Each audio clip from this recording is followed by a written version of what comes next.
Today we'll catch up with winemaker Ray Signorello and find out what it takes to create wines that draw critical acclaim and countless awards. We'll visit him at his 100-acre property located in the south end of the Silverado Trail along the east side of Napa Valley. I think it's important we start with the estate here in Napa Valley. What is it about this estate that's important for people to know? It's just under 100 acres, so we're not buying grapes from other parts of Napa Valley. We planted it ourselves, so we control everything from the grapes all the way to the production and the bottling. It's really, family-owned, handcrafted, estate-grown and bottled. That's really what we're all about. Not everybody's had a chance to have old vines in Napa Valley. You've got a bunch. Yeah, the vines here are about approaching 35 years old in the Chardonnay and about 28 years on the Cabernet. So old vines, low yields, that's really what gives us the quality on the property. Well, your wines are often rich and dense, but lean too. There is a Euro style to it. Is that a focus in the winery when you're making the wines? So our wines are classic. They're unfiltered, they're fermented with wild yeast, they're not sweet, they don't have sugar in them, and they're made, to go with food. Mm-hmm. You come from a fine wine drinking background. Not many people making wine have that. How does that, shape the way that you make wine? Well, that's kind of my R&D, if you will. I have a cellar of different wines from around the world, and I use those examples to try to make my wines better.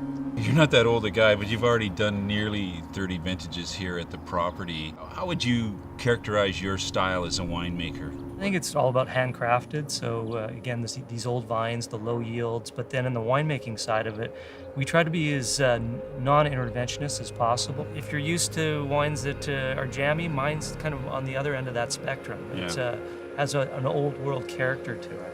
You have two king piece wines here, the Padron and the Signorello Estate Cabernet Sauvignon. How would you like people to look at those two wines? So Padroni is our top wine. It's our top growth, our first level wine. It's the best of the best. It's Padroni means the head of the family. It is honor of my father, a tribute to my father. The Estate Cabernet is the same winemaking. It's the same grapes. It's just a selection of different parcels off the property. And the wine tends to be a little softer, maybe a little more approachable, younger. So this is a kind of more 0 to 10 to 12 year range, 10, maybe even 15 years. Padroni is something that, as good as it is today, you can put it in your cellar and not worry about it 20 years from now, and it'll be that good.